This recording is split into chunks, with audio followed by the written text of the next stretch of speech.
VJ Mania, gimana kabarnya hari ini? Boleh komen. Buat yang mau pada pulang ke Tasik, Garut, dan Bandung, bisa langsung aja ke Pool Cililitan. Dari tadi pagi sudah masuk pertanyaan, Minji gimana kondisi Pool Cililitan hari ini? Untuk saat ini masih kondusif, yang mau pada pulang kampung atau main bisa langsung datang aja ke Pool Cililitan ya.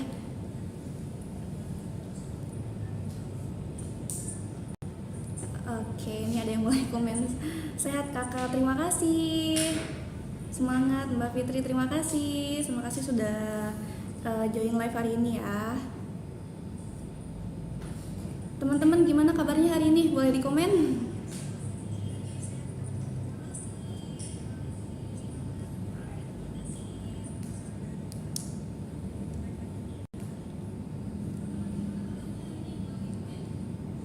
Halo teman-teman, terima kasih yang sudah datang ya. Oke, ini ada yang menyambut salam. Salam buat Pak Direktur Operasi, salam sehat dan sejahtera. Oke teman-teman, udah pada tahu belum hari ini kita mau nge-live bareng siapa? Boleh di komen?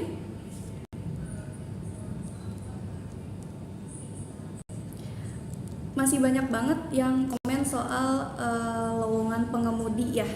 Ini ada yang nanya, Kak ada loker drivernya nggak sekarang?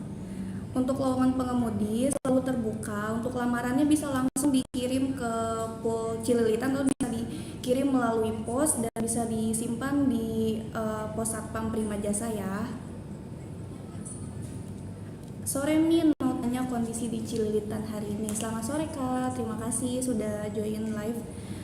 Untuk kondisi Pool Cililitan masih kondusif, bisa langsung datang aja ke Pool Cililitan ya Kak.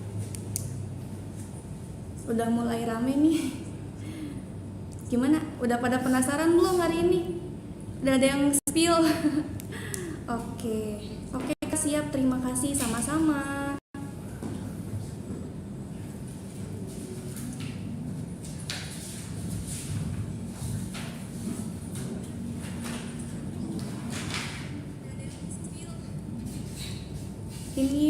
Ini dari Mahesa dari Dilihat. Gimana kabarnya? Alhamdulillah baik. Siap, terima kasih sama-sama Kak. Udah mulai rame. Gimana kita udah mulai sekarang?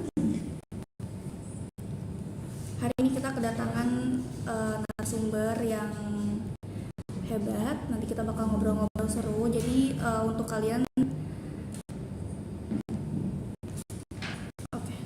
jadi jangan lupa stay tune di live hari ini ya.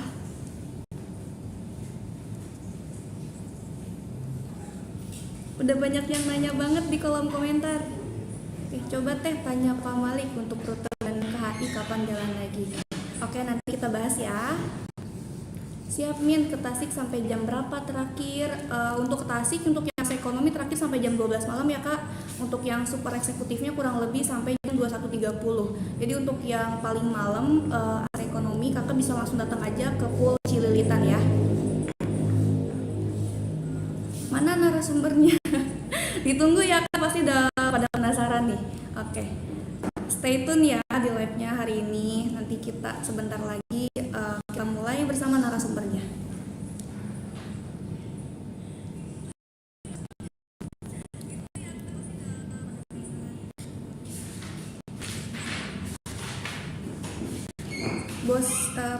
Pos BJ hadir. Pos BJ di mana ya? Ya terima kasih. Oke, terima kasih sudah mampir. Udah pada nungguin narasumbernya, ternyata udah pada di spill. Oke, ditunggu ya.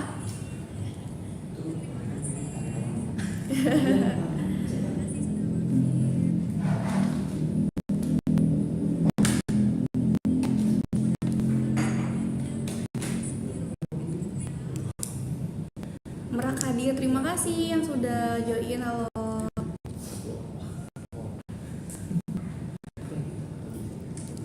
Oke, ini ada yang nanya. Boleh nanya nggak Kak? Boleh. Nanti kita ada pertanyaan dari kolom komentar, nanti kita ambil ya. Kalau mau nanya sekarang juga boleh, nggak apa-apa.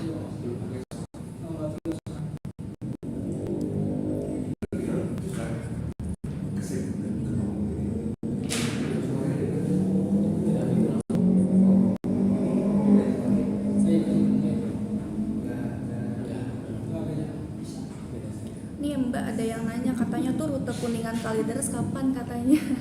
Nanti kita bahas ya.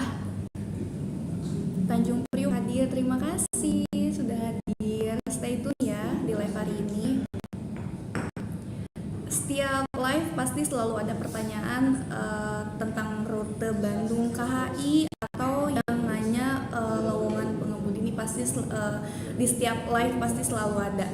Nanti kita bahas ya. Terima kasih pertanyaannya. Banyak banget yang nanya rute KHI, pengen cepet dibuka lagi ya. Pos TC39 hadir nonton bareng Bu. Terima kasih sudah join. Oke, udah mulai ramai, kita sebentar lagi ya ketemu dengan narasumber. Sudah hadir, terima kasih yang sudah hadir, terima kasih. Stay tune ya, sebentar lagi nih, oke?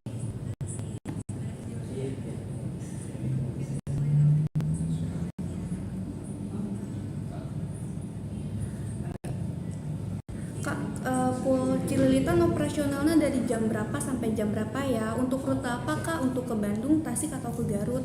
Kalau untuk yang ke Garut sampai jam 10 malam, untuk yang akhirnya kalau untuk yang ke Bandung sampai jam 8 malam, dan untuk yang Tasik ekonomi sampai jam 12 malam ya. Ada Tanjung Priuk hadir, terima kasih yang sudah hadir. Untuk pertanyaan lebih lanjut mengenai jam awal dan akhir, nanti bisa langsung DM aja ya. Oke, sudah mulai rame nih, sebentar lagi kita mulai ya. Oke, terima kasih yang sudah stay tune. Oke, kita mulai sekarang.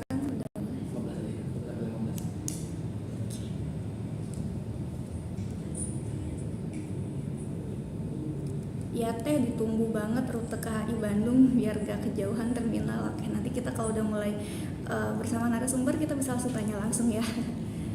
Cikijing hadir, terima kasih. Udah banyak banget ini yang hadir. Hadir Bu dari 39, terima kasih. Untuk yang nanya rute Tasik Depok, Prima Jasa kan tidak menggunakan rute Depok. Paling untuk ke Tasik mungkin bisa terdekatnya dari Pasar Bo aja Kak, bisa ke Pasar Bo ya, pakai rute Tasik Lebak Bulus.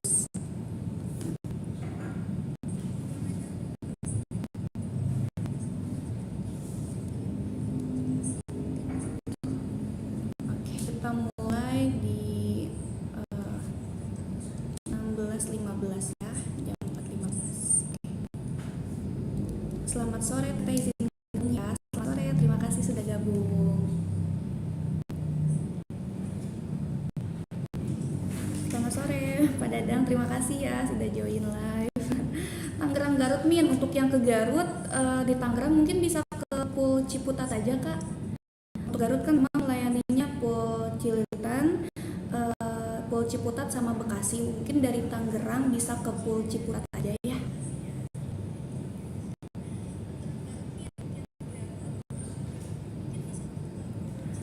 Boleh tanya, Mbak mau tanya ke Pak Dirups, program apa dan pengembangan apa untuk ke depan Prima Jasa untuk rute Kalideres maupun ke Tanjung Priuk.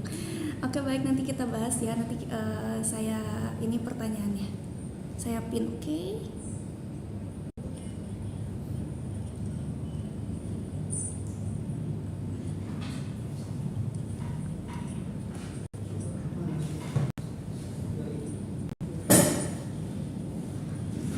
Kepala Pengurus Tanjung Priuk nih, Pak Fian.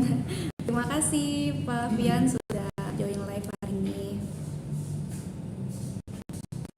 Ini ada yang nanya lagi Kak, paling pagi Pul Cililitan dari jam berapa ya operasional? Dari jam 4 juga sudah melayani pemberangkatan.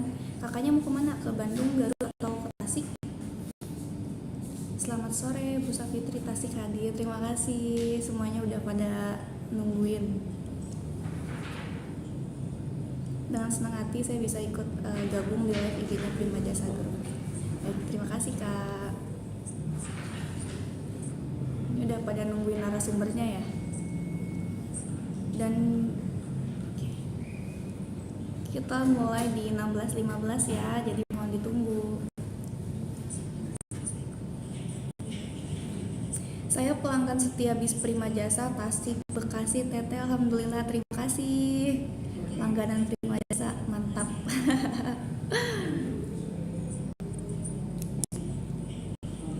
Bandung Kak, paling pagi ke Bandung paling pagi jam 6 ya dari Pulau Cililitan.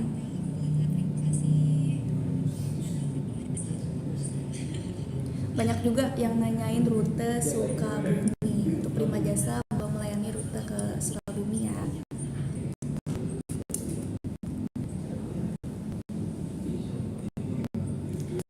Di mention akunnya Prima Jasa Tanjung Priuk. Ayo kita diskusi langsung dengan Pak Dirut lewat sosial media. Boleh nih, ditunggu ya. Oke, 2 menit lagi sebentar ya. Nanti kita mulai. Terima kasih yang sudah join live hari ini. Stay tune ya.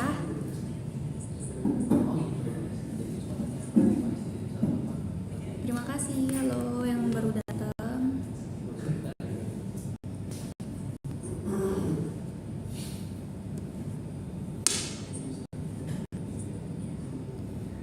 Teman-teman gimana? Besok weekend mau pada liburan kemana nih?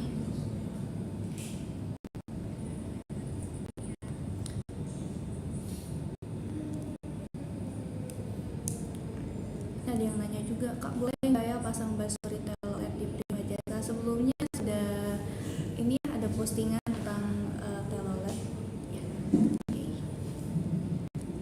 Narasumber mana? Udah pada nungguin narasumbernya? Sebentar ya, kita mulai sebentar lagi, oke?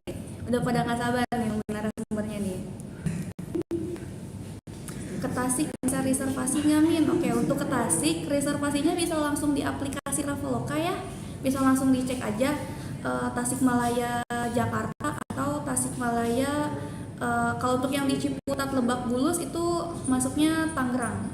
Coba dicek dulu aja Tasikmalaya Tangerang atau Tasikmalaya Jakarta ya.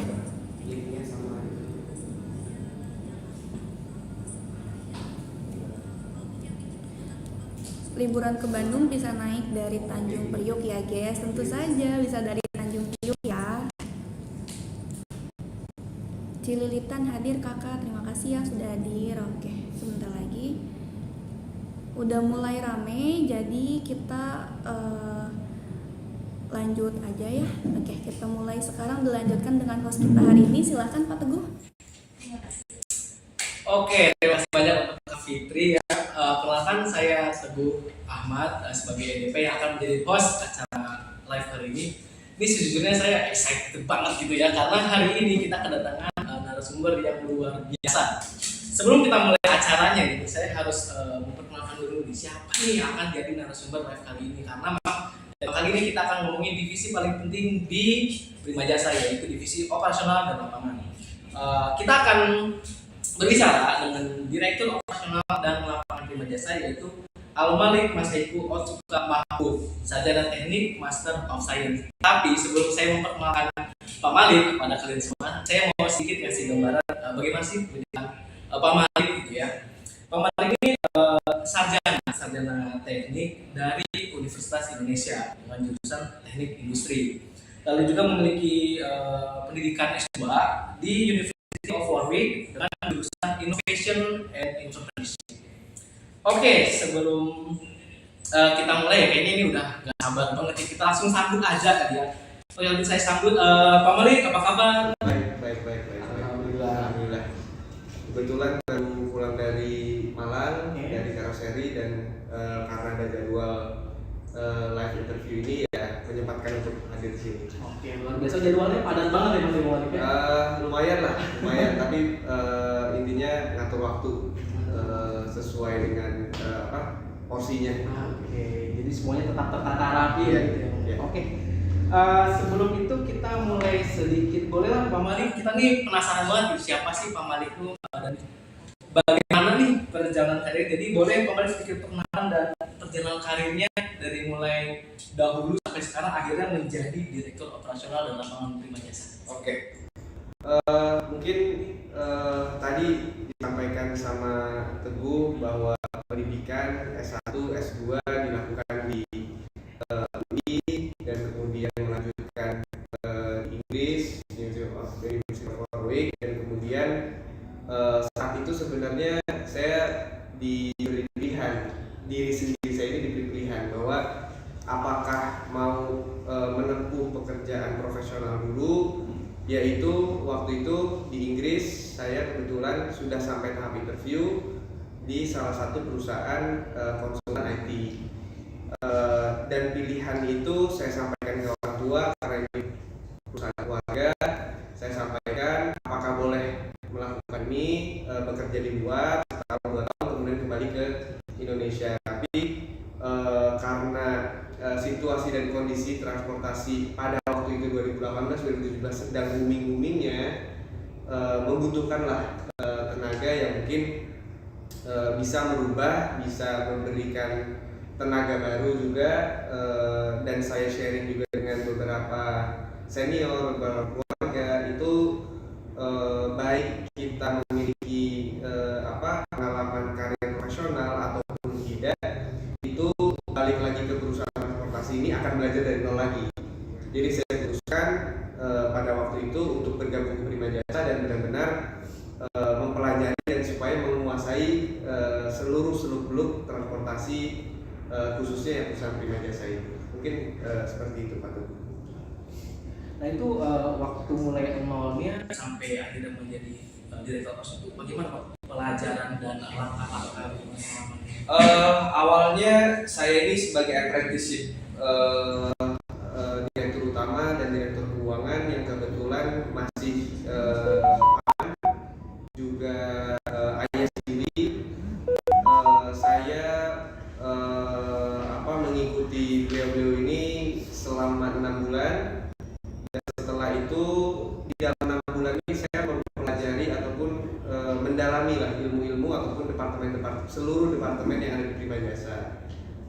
Dari situ dikasih waktu 6 bulan, kemudian saya diminta untuk pilih salah satu departemen mana yang menarik, dan dari pengalaman 6 bulan saya ini, saya sharing juga dengan karyawan, saya sharing juga dengan senior-senior PO lain, bahwa kunci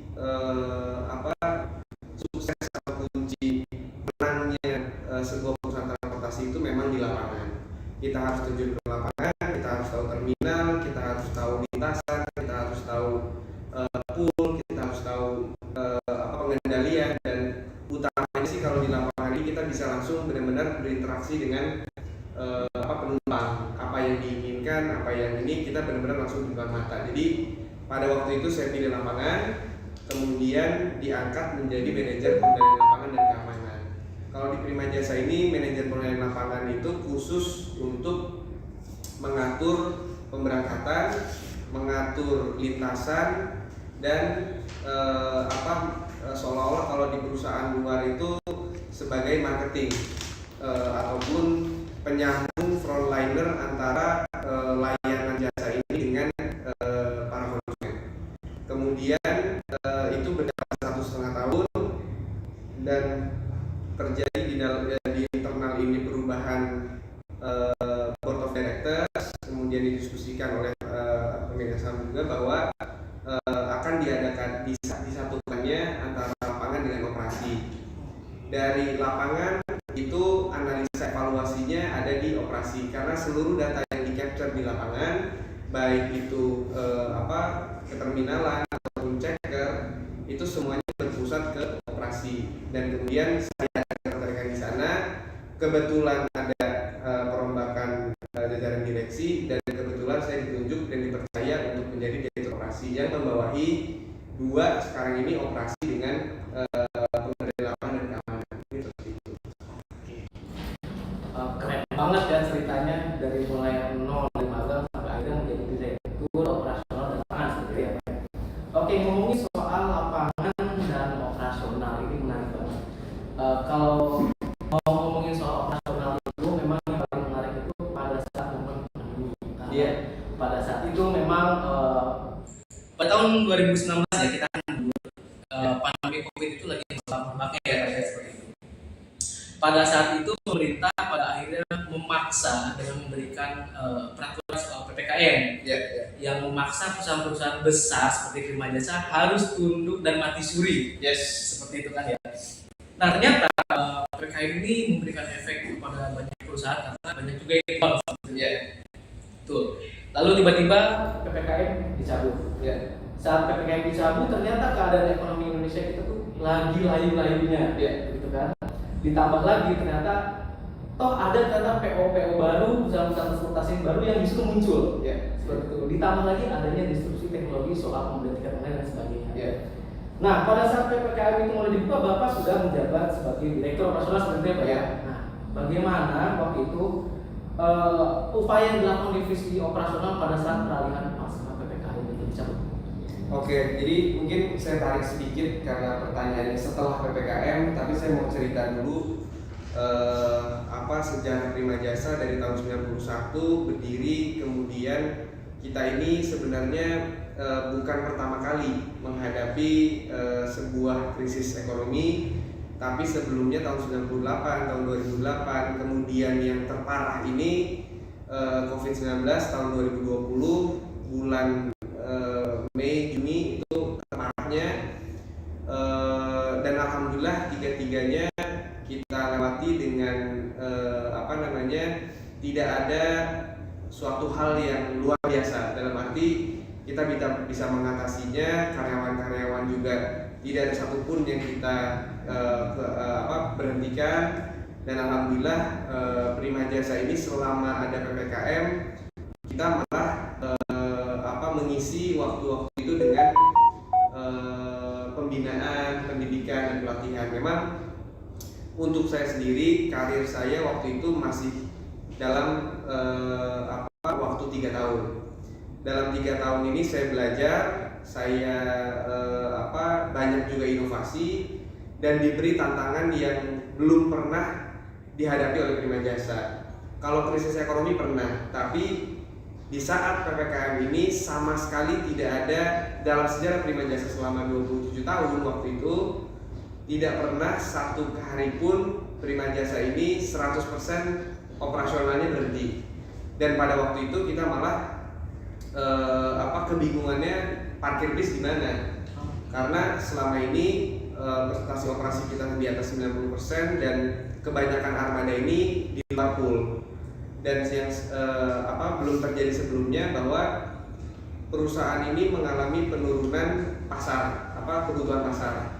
Dan kita di sana kesulitannya itu apakah tepat untuk memberhentikan rute, kapan kita memberhentikan rute, kapan kita tetap melayani penumpang itu, karena walaupun di dalam masa-masa PPKM itu pasti masih ada masyarakat yang ingin berangkat untuk bepergian, entah itu untuk kerja, pendidikan, dan lain-lain. Jadi itulah tantangan-tantangan saya kira saat PPKM. Dan setelah PPKM ini rasanya, setelah PPKM total, rasanya itu kalau saya tidak pernah mengalami awal-awal merintis perusahaan ini, tapi setelah PPKM total kita bangkit lagi, itu seolah-olah saya merasa seperti membuat perusahaan baru, karena benar-benar dari 0 presentasi ke naik dari 30%, naik 40%, 50%. Jadi benar-benar saya merasakan seluruh pengalaman ayah saya, paman saya yang sebagai direktur utama dan direktur keuangan zaman dulu saya rasakan sekarang. Saya juga bersyukur walaupun memang itu tantangan juga, kesulitan juga untuk banyak orang, tapi di balik itu, blessing in disguise, saya dapat pengalaman yang begitu berharga yang tidak mungkin orang-orang lain dapat. Gitu. Oke, ini tadi menarik banget yang paling soal tantangan yang tadi disebutkan, bahwa kita pertanyaan soal apakah rute ini tetap berjalan atau enggak itu kan menjadi tantangan utama. Bahkan di Prima Jasa sendiri saat ini ada beberapa rute yang ternyata masuk sampai saat ini, seperti itu. Nah, waktu itu tuh pemikirannya bahwa kayaknya rute ini harus mati, kayaknya ini harus berjalan, itu apa waktu itu? Kalau waktu itu yang pasti kebutuhan penumpangnya. Pertama kali fenomena yang menarik itu soal rute Jakarta baik ke Cililitan maupun Lebak Bulus ke Bandung. Padahal itu dari ibu kota negara Jakarta ke ibu kota provinsi dengan populasi yang terbanyak, itu di Bandung, di Jawa Barat. Itu rute pertama yang mengalami penurunan. Dan caranya mungkin bukan cara ya, tapi kita pasti di operasional ini ataupun di operasi dan lapangan, kita pasti menyesuaikan keberangkatan kita dengan kebutuhan penumpang. di saat jadi kita waktu itu buat 3 kategori sudah merah, label kuning dan label hijau. Itu label hijau ini rute-rute yang masih ada penumpang yang membutuhkan. Kemudian rute label kuning ini rute-rute yang sudah mengalami penurunan tapi masih dengan status keberangkatan yang stabil, tapi tetap dalam evaluasi. Nah, yang merah ini sudah harus diberhentikan karena kebutuhan penumpang atau permintaan penumpang pun sudah tidak ada, seperti itu. Oh, ini keren banget ini. Nah, Pak, kan di lapangan itu kan pasti ada kesulitan lah, dalam artian Bapak kan sebagai direktur punya gambaran luas dari soal pelayanan, tapi kan di lapangan nggak seperti itu pemahamannya. Waktu itu bagaimana akhirnya Bapak memberikan pemahaman kepada orang-orang tua bahwa rute ini tuh sepertinya nggak sehat kalau kita lihat dari jauh skalanya. Karena orang bilangnya masih ada kok, tentang yang berangkat itu gimana? Karena Prima Jasa ini organisasi yang saya rasa dari bawah ke atas itu semua memiliki visi misi yang sama, memiliki daya juang yang sama, loyalitas yang sama, kejujuran yang sama, dan kita tidak pernah memutuskan suatu hal itu hanya dari atas saja, ataupun dari tengah saja, ataupun dari bawah saja. Kita semua diskusi, juga bicara dengan kepengurusan di terminal, melihat juga kondisi di lapangan, ceker seperti apa, melakukan survei juga dengan penumpang. Ya memang hasilnya seperti itu, mungkin seperti itu. Berarti yang Bapak bilang bahwa lapangan Anda pun itu benar, karena kalau Bapak nggak pernah turun, maka datanya bisa sejomplang itu. Makanya saya ikut minuman terminal, minum kopi terus, karena kalau di terminal pasti kemana-mana, ke Bandung, ke Ciledug, ke Kuningan, itu pasti kalau orang-orang terminal minumnya kopi hitam. Oke, pas saya katanya ini kayak salah. Karena di kantor. Oke, baik, akan kopi. Oke, sebelum kita lagi ngomongin divisi operasional dengan Pak Malik, kita coba Pertanyaan dari DM yang sudah masuk sebelumnya ya, akan saya sampaikan kepada Hafiz. Oke, ini ada 2 pertanyaan yang masuk ke DM. Untuk yang pertama, kapan Prima Jasa punya double decker? Terima kasih, Pak.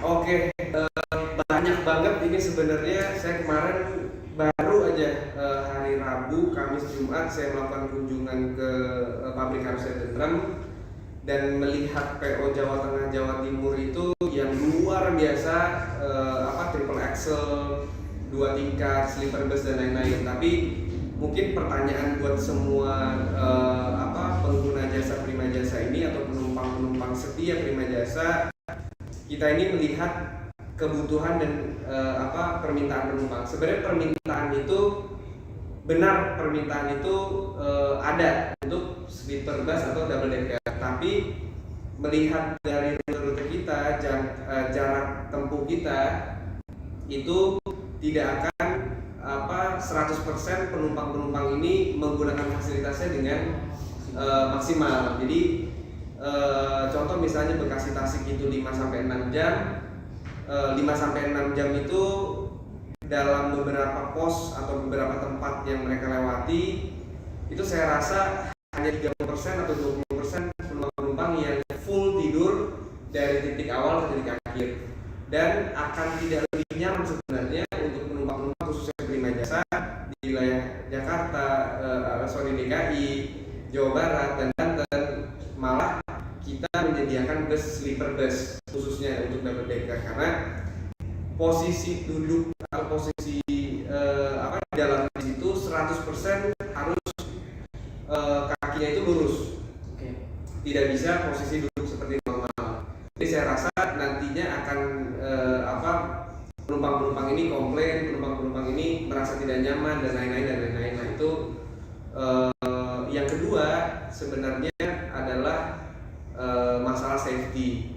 Kita di Indonesia adalah salah satu negara yang dari beberapa sangat sedikit sekali yang memiliki bis double decker untuk jarak jauh.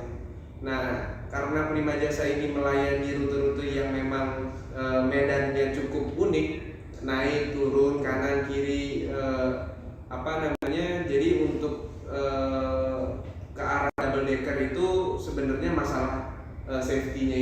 Jadi saya takut lebih banyak resikonya dibanding keuntungannya, mungkin seperti itu. Karena di saat mobil itu melewati jalan miring tajam, akan lebih miring, akan lebih limbung, dan pasti perjalanan akan bersihkan truk dan lain-lain. Oke. Aku jadi bertanya-tanya nih, Pak. Karena tadi pertama ada dua berarti faktor yang membuat remaja dipikir menggunakan berbeda, yaitu faktor waktu tempuh dan juga soal kenyamanan ekonomikal. Ergonomisnya. Betul. Kalau misalnya Prima Jasa mungkin nggak punya mobil double decker dalam artian seasonal aja. Misal pas Idul Fitri macet perjalanan pasti Jakarta yang dari biasanya 7 jam jadi 12 jam. Itu kan pasti melelahkan banget. Mungkin nggak keluar double decker kalau kayak gitu sih. Mungkin, tapi yang saya pikirkan itu karena operasi lapangan ini kan kita bukan hanya memikirkan hari-hari ramai aja ataupun hari-hari Lebaran peak season ataupun Natal, Tahun Baru, Idul Adha, tapi kita memikirkan bagaimana semua armada kita ini baik di hari sepi, low season ataupun di high season itu memiliki produktivitas, efisiensi yang sama gitu. Jadi tidak mungkin kita investasi sekian miliar, sekian puluh miliar, sekian puluh bis hanya untuk high season aja. Nah nanti sisanya high season itu mungkin 1 tahun hanya 3 kali 4 kali. Nah 3 kali 4 kali ini kalau misalnya dikali 7 hari 35 hari, sedangkan 1 tahun itu ada 365 hari. Mungkin itu yang dipertimbangkan. Jadi presentasinya terlalu jomplang. Iya, benar sekali. Dan resiko tadi, Betul. resiko kecelakaan, resiko ini kalau kita lihat di Garut Tasik, PO-PO teman kita yang melayani sama-sama Tasik, Garut, Kuningan, Cikijing, Cirebon, Indramayu, Sindang Laut, Ciledug, kemudian Merak, Rakas, itu tidak ada yang menggunakan double decker. Alasannya juga sama seperti itu. Oke, kalau itu pertanyaan kedua dan terakhir Pak. Berarti kalau misalnya Prima Jasa anggaplah akan ada pembukaan rute baru, berarti ada kemungkinan berbeda. Gini ya, kita rute yang jauh itu garis bawahnya karena kita ini punya idealisme, punya aturan operasional bahwa armada itu dalam 1 hari harus bisa melakukan perjalanan pulang balik. Jadi berangkat dari pool hari itu juga, pulang ke pool juga. Untuk rute jauh itu ada rencana memang, tapi dengan bisnis model yang berbeda, dengan PO-PO yang sekarang melayani misalnya Jakarta Jawa Tengah, Jakarta Jawa Timur. Nah kita akan masuk ke sana tapi dengan bisnis model yang berbeda. Oke, jadi buat Pejemani atau yang udah penasaran jawaban soal rute jarak jauh Prima Jasa udah disusun sedikit nih oleh direktur kita. Jadi stay tune terus ya, dan jangan terus nanti kita akan kasih tahu ya Pak. Oke, saya kembalikan ke akhir sana. Oke, baik, sudah terjawab ya pertanyaannya. Oke, untuk pertanyaan yang kedua yang masuk DM sudah kita pilih dan barusan ternyata di komen lagi sama penumpang. Oke, untuk pertanyaan kedua adalah kapan peremajaan armada dilakukan? Peremajaan. Ya. Oke, peremajaan sebenarnya sudah dari mungkin 2 tahun yang lalu karena kita masuk ke peraturan kementerian yang mengharuskan peremajaan itu dengan jangka tahun yang sudah ditentukan. Kita masuk ke batch pertama di tahun 2019-2020. Kemudian setiap tahun setelah itu kita mengadakan unit untuk peremajaan ataupun rute baru itu kurang lebih 100 unit per tahun. Jadi mungkin para penumpang atau para pengguna jasa Prima Jasa ini sudah mulai melihat berbeda dengan yang dulu. Armada-armada RG, RKJ dengan karoseri lama sudah mulai dirubah, dan ke depan insya Allah seluruh rute Prima Jasa ini pasti akan diremajakan. Yang pertama itu waktu itu Lebak Bulus Jakarta Bandung, kemudian Rambut Kalimantan Merak dan rute-rute lain pun saya rasa penumpang-penumpang sudah pada ada yang pernah naik. Tapi saya juga minta maaf juga karena memang perizinan atau waktu pemakaian tahun peremajaan itu akan berdasarkan pemakaian armada itu, mungkin seperti itu. Jadi nggak mungkin, contoh misalnya Cilegon Bandung, saya hari ini naik mobil karoseri lama, besok tiba-tiba dapat karoseri baru. Nah itu memang karena perencanaan dari perusahaan juga peraturan dari negara. Jadi bukan hanya Sementara perusahaan tiba-tiba mau kita ganti nggak bisa karena ada pemerintah Yes, yang mengatur. benar. Pemerintah mengatur dan pasti kita juga mengukur ROI, BP, ekonomisnya, usia kendaraan. Oke, baik, sudah terjawab ya pertanyaan soal peremajaan armada. Bapak izin saya ambil satu pertanyaan lagi dari kolom komentar, boleh ya? Ya. Boleh, baik. Untuk pertanyaannya tadi masuk, oke. Apa visi misi Prima Jasa di tahun 2023? Apa?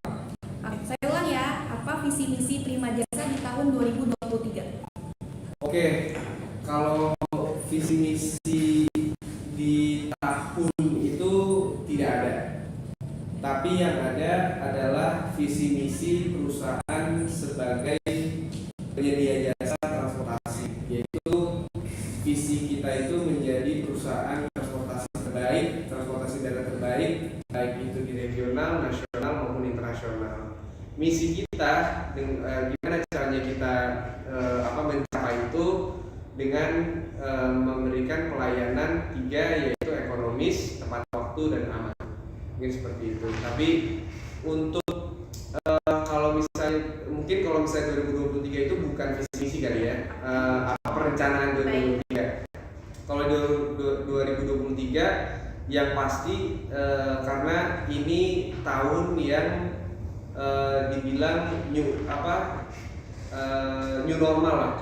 Kalau dulu kan sering new normal itu kan menjadi kata yang trending lah. Tapi kalau di transportasi, new normal ini baru ada di tahun 2023 karena penumpang sudah ada percaya lagi untuk bepergian tanpa adanya kekhawatiran tertular COVID-19, walaupun masih ada.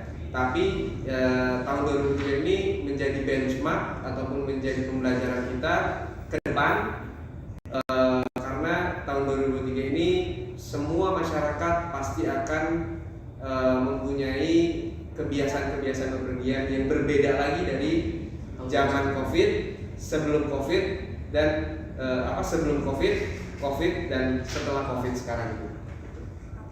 Pertanyaan-pertanyaan sudah dijawab oleh Pak Malik. Selanjutnya saya kembalikan kepada Pak Teguh, silakan. Oke, itu ya menarik banget. Tapi kan kembali lagi ke divisi operasional.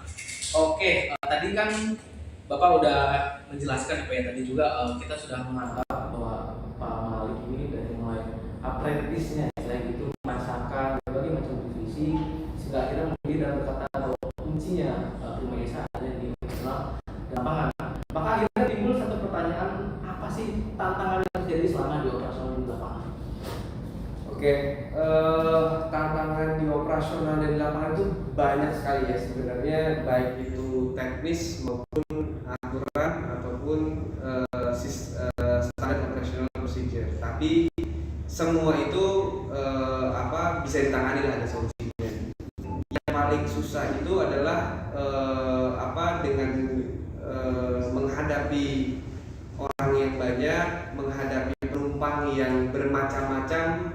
Ada yang suka duduk di depan, ada yang suka duduk di belakang, ada juga yang dingin, ruangan AC dingin, ruangan AC panas, ada yang suka duduk di smoking area, ada yang tidak. Dan menurut saya itu tantangan yang paling berat, ataupun bagaimana kita ini membaca situasi pasar dan secara langsung bisa memberikan apa yang diinginkan. Nah, untuk eksternal, untuk internal itu bagaimana caranya saya sebagai pimpinan di operasi dan di lapangan membuat sebuah organisasi ini satu yang utuh. Seperti perahu, dia ini mengarungi arus, mengarungi ombak dan lain-lain. Kita sebagai satu kapal yang sama, tujuan yang sama, kita ingin melayani penumpang. Kadang-kadang kesulitan ini kita terlalu sibuk dengan pekerjaan kita masing-masing, baik di seluruh departemen, baik itu teknik, di operasi, di checker, di kepengurusan, mungkin Pak Teguh juga di EDP, terpaku pada pekerjaan sehari-hari. Tapi inti dari pelayanan yang diberikan Prima Jasa ini bahwa kenyamanan penumpang, ketepatan waktu, aman itu yang harus selalu disampaikan, yang harus selalu dikedepankan, dan itu saya rasa modal utama Prima Jasa menjadi sukses. Oke. Oh, ini tantangan yang sangat menarik ini sebenarnya Pak Malik, karena berarti ada dari ekstra itu adanya faktor-faktor kenyamanan penumpang yang harusnya bisa dikendalikan oleh lapangan seperti itu. Dan yang keduanya internal, bagaimana caranya Prima Jasa sebagai seolah-olah perahu itu punya satu visi yang sama di setiap ruangan dan pekerjaannya seperti itu. Oke. Nah, ngomongin soal tantangan itu pasti kita mencari solusi. Apakah dari tantangan yang tadi Bapak sudah sampaikan, Bapak sudah menemukan kunci solusinya tidak atau gimana? Oke. Solusi yang pertama tadi, eksternal tadi pasti seluruh informasi, seluruh masukan, seluruh inovasi, ide yang muncul dari pelaksana yang paling bawah itu kita tampung, kita evaluasi, kita analisa, kemudian ada solusinya. Mungkin itu. Kalau yang kedua mengenai internal, solusinya adalah terus melakukan pendidikan dan pelatihan. Nah, 2 tahun ke belakang kita baru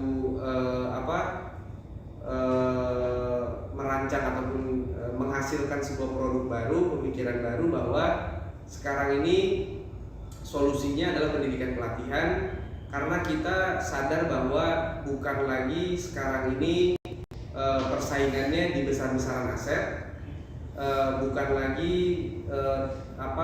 di hebat-hebatan armada, tapi dari tahun 2000 sampai sekarang kita sadar bahwa kualitas sumber daya manusia ini nomor 1. Jadi pendidikan pelatihan, kualitas sumber daya manusia, dan pelayanan yang sempurna kepada penumpang. Nah, kalau sudah kita ngomongin soal solusi dan masalah itu kan akhirnya muncullah gambaran ideal.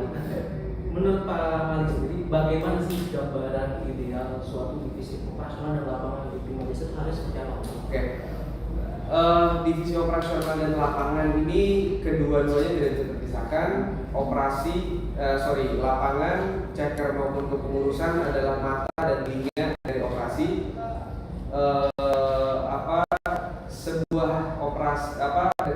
departemen operasi dan lapangan ideal adalah operasi dan lapangan yang bisa benar-benar menyesuaikan kebutuhan ataupun keinginan penumpang yang diinginkan seperti apa, dan kita bisa provide itu. Nah, terkadang operasional ataupun lapangan ataupun pengurusan terminal itu keinginannya berbeda dengan apa yang diinginkan penumpang. Penumpang hanya sekian, diberangkatkan sekian. Penumpang inginnya layanan AC ekonomi yang ada super eksekutif. Nah, menurut saya itulah yang ideal, dan seluruh departemen ini benar-benar harus menjadi pelayan penumpang, baik dari pimpinan yang paling atas sampai ke pelaksana yang paling bawah. Jadi kalau saya simpulkan, bisa dibilang bahwa operasi dan lapangan itu adalah mereka yang punya kemampuan observasi yang tajam akan kebutuhan penumpang, dan juga kemampuan excellent service yang luar biasa untuk memprovide seperti itu. Benar. Luar biasa sekali. Nah, terakhir nih Pak Malik, ini kan kalau kita ngomongin divisi operasi dan armada itu kan kita selalu ngomongin ranah penumpang, operasional, seperti itu ya. Tapi ternyata di lapangan sana ada, saya nggak bisa bilang divisi, tapi ternyata ada golongan yang ternyata mereka muncul dan memiliki rasa kecintaan yang luar biasa pada Prima Jasa, yaitu PJ Mania. Prima Jasa Mania. Prima Jasa Mania. Nah, menurut Pak Malik sendiri fenomena Prima Jasa Manusia itu bagaimana sih tanggapan? Prima Jasa Mania. Prima Jasa Mania, sorry. Saya sih pertama-tama saya ingin menyapa dulu nih para Prima Jasa Mania, dan mungkin baru kali ini saya bisa bertatap muka. Prima Jasa Mania menjadi, dan dulu sebenarnya itu menjadi partner kita lah, tapi partner yang sebelumnya kita belum bersilaturahmi. Dan saya harap ke depan Prima Jasa Mania ini benar-benar bisa berkembang juga, dan bisa kita fasilitasi untuk mereka sebagai content creator, sebagai pecinta bis, untuk benar-benar mengcapture dan bisa masuk ataupun lebih paham bagaimana Prima Jasa ini sebagai perusahaan melayani penumpang, dan inti Prima Jasa ini ataupun ideologi Prima Jasa ini bisa juga nanti para Prima Jasa Mania ini paham dan lihat langsung ke lapangan, datang ke pool, datang ke teknik, datang ketemu ke kantor, kita bisa diskusi, kita bisa melakukan kegiatan-kegiatan yang lebih seru lagi seperti itu. Jadi kalau saya simpulkan nih, selama ini ternyata Prima Jasa Mania itu adalah partner. Iya, seperti itu ya Pak ya. Iya, benar. Jadi untuk Prima Jasa Mania yang tonton, kita bisa nih ternyata untuk berkolaborasi bareng seperti itu ya. Dan Pak Malik sebagai direktur operasional lapangan sangat terbuka ya pada para Prima Jasa Mania. Oke, kalau bisa saya simpulkan dari semua ini apa yang bahwa ternyata divisi lapangan operasional itu benar-benar kunci dari mulai bawah sampai atas soal penumpang dan pelayanannya seperti itu ya. Dan harapan Pak Malik sebagai direktur operasional lapangan adalah bahwa kalau bisa semuanya itu menjadi satu sinergi dan berintegritas seperti itu ya, agar kita bisa melihat benar-benar kebutuhan penumpang dan memprovide sesuai dengan kebutuhannya. Oke. Pak Malik ini benar-benar diskusi yang luar biasa. Namanya sangat menarik banget karena kita pun akhirnya jadi lebih tahu ya tentang operasional itu sendiri ya. Sekali lagi saya berterima kasih banyak atas ngobrol-ngobrol ngopinya ini ya. Sama juga menyempatkan waktunya, juga menyiapkan segala sesuatunya supaya follower-follower di Instagram bisa benar-benar langsung lah berinteraksi dengan manajemen. Saya juga berterima kasih kepada para penumpang loyal Prima Jasa yang selalu percaya kepada Prima Jasa, dan saya yakin tanpa adanya Anda semua, tanpa adanya kepercayaan penumpang kepada Prima Jasa, itu Prima Jasa tidak akan ada apa-apanya. Dan kita di sini sebagai pelayan Anda semua, kita di sini benar-benar paham kebutuhan Anda semua, dan mudah-mudahan apa yang sudah kita jalankan selama ini, apa yang kita punya, kita layani ini memenuhi kebutuhan para pengguna jasa. Sadi, terima kasih Pak Malik atas waktunya. Terima kasih juga yang sudah nonton. Udah benar, ini sangat menarik sekali lah kali ini. Kalau gitu saya dari ADP ucapkan terima kasih banyak untuk yang sudah menyempatkan waktu juga untuk kami. Kalau itu acara saya kembalikan kepada Afif. Terima kasih. Baik, Kejurnia, waktunya kita sudah selesai. Kita berbincang dengan narasumber dan host yang hebat. Saya mengucapkan terima kasih kepada penumpang yang sudah stay tune di live hari ini, dan terima kasih juga untuk Bapak Malik, Direksi Operasional dan Lapangan, yang sudah menyempatkan